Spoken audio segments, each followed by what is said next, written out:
Good morning friends. मैं doctor V K Mishra from guest liver hospital स्वरूप नगर कानपुर। आज मैं बात करूंगा कि लैट्रिन में ब्लड कहां से आया। कभी कभी लैट्रिन में ब्लड दिखाई देता है, आपके सामने हजार प्रश्न पैदा हो जाते हैं कि मुझे लैट्रिन में ब्लड क्यों दिखाई दिया और ये ब्लड कहां से आया। ये जो क्वेश्चन है इसको मैं आज आंसर करने की कोशिश करूंगा। ये बिल्कुल बात सही है कि अगर लैट्रिन में आपको ब्लड दिखाई दे रहा है तो ये बहुत डिस्ट्रेसिंग है, बहुत डिस्टर्बिंग है। ये इट इज क्वाइट पॉसिबल कि बहुत छोटा सा कारण हो जैसे बवासीर है, लेकिन इट्स क्वाइट पॉसिबल कि ये सीवियर प्रॉब्लम हो, सीरियस प्रॉब्लम हो जैसा कोलन कैंसर। तो इसलिए जो ब्लड है उसको कभी नजरअंदाज करने की आपको कोशिश नहीं करनी चाहिए ना। जो ब्लड है अगर आप ध्यान से देखें तो बहुत लोग कंफ्यूज रहते हैं कि आपके लैट्रिन में आपको ब्लड जैसा दिखाई दे रहा, या आपको लग रहा है कि लैट्रिन आपकी रेड कलर की है, आपको लगता है कि आपने कोई फल का रस पिया या कोई फल खाया उसके चलते लैट्रिन मेरी लाल हो गई है। कभी आपको लगता है कुछ फूड आइटम्स खाया कि आपने चुकंदर खाया था इसलिए मेरी लैट्रिन लाल हो गई है। कभी आपको लगता है कि आपने कोई दवा खाई, शायद उस मेडिसिन के चलते जो लैट्रिन है वो लाल हो गई और ब्लड जैसी दिखाई दे रही। इनको खुली आंख से देखिए, क्या ये सही है या ये सही नहीं है। नाउ जब लैट्रिन में ब्लड आता है जो कलर है वो मैटर करता है, इन द सेंस कि अगर लैट्रिन में आपको ब्राइट रेड ब्लड आ रहा है जो लैट्रिन से अलग है, लैट्रिन करने के पहले आ रहा है या बाद में आ रहा है या ऊपर से लगा हुआ आ रहा है, पॉसिबिलिटी इस चीज की है कि ये बिल्कुल जो बड़ी आंत है उसके आखिरी एरिया से है, लैट्रिन के रास्ते से होगा, ये रेक्टम से होगा या सिग्मॉइड से होगा। नो अगर जो ब्लड आ रहा है वो डार्क रेड कलर का है या ब्राउनिश रेड कलर का है, इसका मतलब यह है कि ये थोड़ा और ऊपर से आ रहा है, ये बड़ी आंत के दाहिने हिस्से की तरफ से हो सकता है। यहां से अगर आएगा तो ये डार्क रेड कलर का होगा, ये क्लॉट्स के रूप में हो सकता है, ये ब्राउनिश मैरून रेड भी हो सकता है। नंबर 3, क्या ये ब्लैक टेरी है या ऑलमोस्ट वैसा है जैसा कोल टार दिखाई देता है, बिल्कुल चमकता हुआ काला। अगर ऐसा है इसका मतलब यह है कि और ऊपर से आ रहा है, इसका मतलब ये छोटी आंत से आ रहा है या इवन खाने की थैली से भी हो सकता है। वहां से जो आएगा वो ब्लैक हो जाएगा, ऑलमोस्ट जो है ना कोल्टार जैसा हो जाएगा। नो जो कॉमन काजेस की जब बात होती है, ब्लड दिखाई दिया ताजा लाल, तो जो कॉमन काजेस हैं ये दो ही हैं। नंबर 1 इज द हेमोराइड या जिसे आप पाइल्स के नाम से जानते हैं, and number 2 is anal fissure या जो कट होता है। इनसे जो भी ब्लड आएगा वो हमेशा फ्रेश ब्लड आएगा, वो रेड कलर का आएगा, लैट्रिन के पहले आएगा या लैट्रिन के बाद आएगा या लैट्रिन के ऊपर लगा हुआ आएगा। लेकिन दोनों के जो फीचर्स हैं वो पूरे डिफर करते हैं, इसलिए इनको जो डिफरेंशिएट करने की कोशिश करेंगे। नाउ अगर हम हेमोराइड्स या पाइल्स की बात करें तो वास्तव में लैट्रिन का जो रास्ता है उसमें खून की नसें कुछ फूल जाती हैं, वो एंगॉर्ज हो जाती हैं, और जब फूल जाती हैं, एंगॉर्ज हो जाती हैं, आप ताकत लगाते हैं तो वो बर्स्ट हो जाती हैं, उनमें से ब्लड आने चालू हो जाता है। ब्लीडिंग जो आती है वो तभी आती है जब आपको कॉन्स्टिपेशन डेवलप हो जाता है, आप बहुत ज्यादा स्ट्रेन करते हैं, या आपका ऐसा जॉब है कि आप लंबे समय तक बैठे रहते हैं, या आप टॉयलेट में भी जाते हैं तो बहुत लंबे समय तक बैठे रहते हैं, मोबाइल देखते रहते हैं, न्यूज़पेपर पढ़ते रहते हैं, and you spend quite lot of time. और जब भी लैट्रिन टाइट होगी, हार्ड होगी, वो यहां से पास होगी तो हमेशा डैमेज करती हुई आएगी। तो जो ब्लीडिंग है is a very common feature. Now blood के अलावा और क्या होगा? लैट्रिन के रास्ते में खुजली होगी, लैट्रिन के रास्ते में आपको कुछ गांठें महसूस हो सकती हैं, लैट्रिन के रास्ते में काफी दर्द हो सकता है, इन दर्द अनबियरेबल भी कभी कभार हो सकता है। इन जो ब्लीडिंग है वो बाय एंड लार्ज वो लैट्रिन करने के पहले या बाद में तो आएगी। कभी आप देखेंगे कि टिश्यू पेपर से आप साफ करेंगे लैट्रिन के रास्ते को तो उस पर भी आपको ब्लड दिखाई देगा। नो आपको घर में क्या करना है? आपको अपनी डाइट में फाइबर की मात्रा बढ़ानी है, आपको कॉन्स्टिपेशन नहीं होना चाहिए तो स्टूल सॉफ्टनर लीजिए ताकि लैट्रिन नरम हो जाए, पानी खूब पीजिए ताकि तो आपको कॉन्स्टिपेशन न डेवलप हो। कोशिश करिए कि लैट्रिन में ज्यादा ताकत ना लगाएं, ज्यादा देर तक ना बैठें, स्ट्रेन ना करें, और किसी जो है ना बर्तन में गर्म पानी करिए, गुनगुना पानी, उसमें बैठिए जिसे सिट्स बात कहते हैं। इसके अलावा बहुत सारे जिन्हों ओटीसी या मेडिकल स्टोर पर क्रीम्स मिलती हैं, एनोवेट ऑइंटमेंट, प्रॉक्सिडिल ऑइंटमेंट, बहुत सारे ऑइंटमेंट मिलते हैं, उनको लोकली अप्लाई करिए। 90% चांसेस हैं कि आपके सिम्टम्स रिलीफ हो जाएंगे। Now look at the anal fissure. जो एनल फिशर है आप समझते हैं कि फिशर हमेशा हम कट के लिए बोलते हैं। लैट्रिन के रास्ते में कुछ भी टियर हुआ तो ये एनल फिशर है। ये कब होगा? अगर आपको बहुत ज्यादा hard large amount stool pass हुआ, ये फिशर हो सकता है। आपको लगातार डायरिया है, उससे कभी कभी फिशर हो जाता है। आप लेटरिन करते हैं, बहुत स्ट्रेन करते हैं, तो उससे कभी इस तरह के कट हो जाते हैं। प्रेगनेंसी में cut is a very common problem. Child birth में cut is a very common problem. All those people जो एनल सेक्स में इंडल्ज करते हैं, anal fissure is a very common problem. बहुत लोगों को उंगली से लेटरिन निकालने की आदत होती है, तो नाखून के चलते ये डैमेज हो जाती है लाइनिंग, और उसमें फिशर डेवलप हो जाते हैं। इसे कॉमन प्रॉब्लम। नाउ अगर एनल फिशर होगा तो आपको ब्लड आएगा जो ताजा खून होगा, लाल होगा, लेटरिन करने के पहले आएगा, लेटरिन करने के बाद आएगा। लेकिन इसके साथ में जो प्रॉब्लम होगी कि जो पेन है वो बहुत ज्यादा होगा, अनबेरेबल पेन होगा। जो इचिंग है या खुजली है वो आएगी। पेन जो आपको होगा वो लेटरिन करने के दौरान होगा। कभी कभी इतना दर्द होता है कि लेटरिन करने के बाद भी आधे घंटे तक दर्द होता रहे। एंड अगर आप एग्जामिन करें तो आपको कट बाहर ही दिखाई देने लगेगा, इस तरह का जैसा आपको फोटोग्राफ में दिखाई दे रहा है। तो इसलिए जो एनल फिशर है is a very significant problem. आप घर में क्या कर सकते हैं, अपने खाने में फाइबर की मात्रा को बढ़ाएं ताकि कॉन्स्टिपेशन ना रहे। पानी ज्यादा पिएं ताकि कॉन्स्टिपेशन ना रहे। कुछ स्टूल सॉफ्टनर लें ताकि कॉन्स्टिपेशन ना रहे।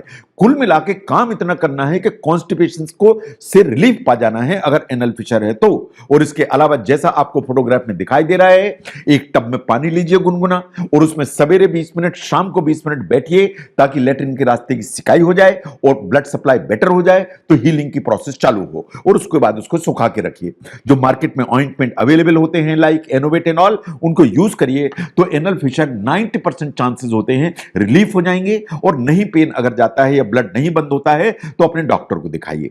नाउ लेस कॉमन काजेस, जो बवासीर है या पाइल्स है, एनल फिशर, इसके अलावा लेस कॉमन काजेस क्या हैं जिनमें ब्लड आ सकता है।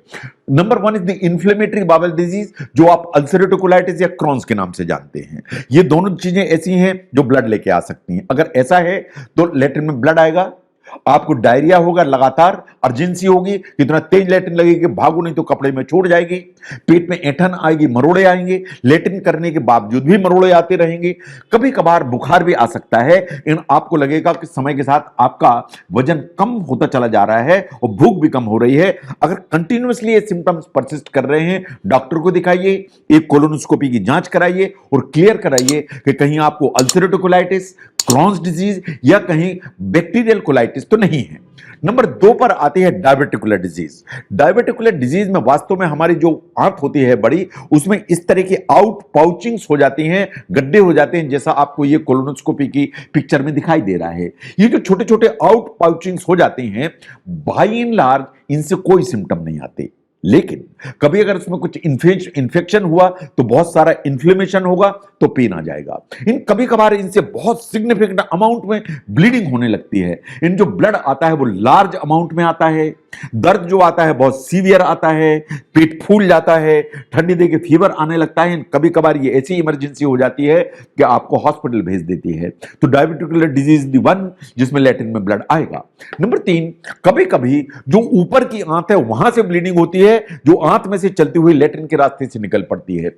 ये खाने की नली से हो सकती है, ये खाने की थैली से हो सकती है, ये छोटी आंत से हो सकती है। जैसे किसी को पेप्टिक अल्सर जैसी बीमारी है जो खाने की थैली में है, उसमें से ब्लड लीक हुआ तो वो ट्रिकल करते करते इंटेस्टाइन से होता होता लेटरिन के रास्ते से निकलेगा, एब्सोल्युटली ब्लैक इन कलर। ऐसे ही खाने की नली से निकलेगा तो पूरा ट्रिकल करके नीचे से निकलेगा बिल्कुल काले रंग का। ऐसे खाने की नली से कुछ भी ब्लीडिंग होगी, अगर बाहर नहीं आई तो नीचे जाएगी तो एकदम काले रंग की हो जाएगी। आपकी इंटेस्टाइन, खाने की थैली, कहीं भी ट्यूमर है उसमें से स्लो ब्लड लॉस होगा तो लेटरिन काली हो जाएगी और इस तरह का ब्लड लॉस हो जाएगा। लेकिन ऊपर की आंत से अगर जो है ना ब्लीडिंग हो रही है तो काफी चांसेस इस चीज के होते हैं कि ब्लड वॉमिटिंग में आ जाएगी। जो वॉमिटिंग में ब्लड फ्रिंक दिखाई दे, नहीं तो कभी कभी कॉफी ग्राउंड वॉमिटिंग हो जाती है, जैसे चाय होती है बिना दूध की, उस तरह की जो ना वॉमिटिंग हो जाती है। इसे कहते हैं कॉफी ग्राउंड अपीयरेंस। इसके अलावा पेट में दर्द होगा, अगर खून की कमी हो गई तो चक्कर आएंगे, खून की कमी हो गई तो सांस फूलेगी, बहुत ज्यादा थकान महसूस होगी और देखने पर आपको लगेगा कि आपका पूरा शरीर चेहरा पीला हो गया है, क्योंकि जो ब्लड लॉस होता है उसकी अमाउंट हमेशा ज्यादा होती है। Now the next one is the colon cancer, जो ब्लड स्टूल कभी कभी सबसे पहला लक्षण होता है अगर बड़ी आंत में कोई ट्यूमर बनना चालू हुआ तो।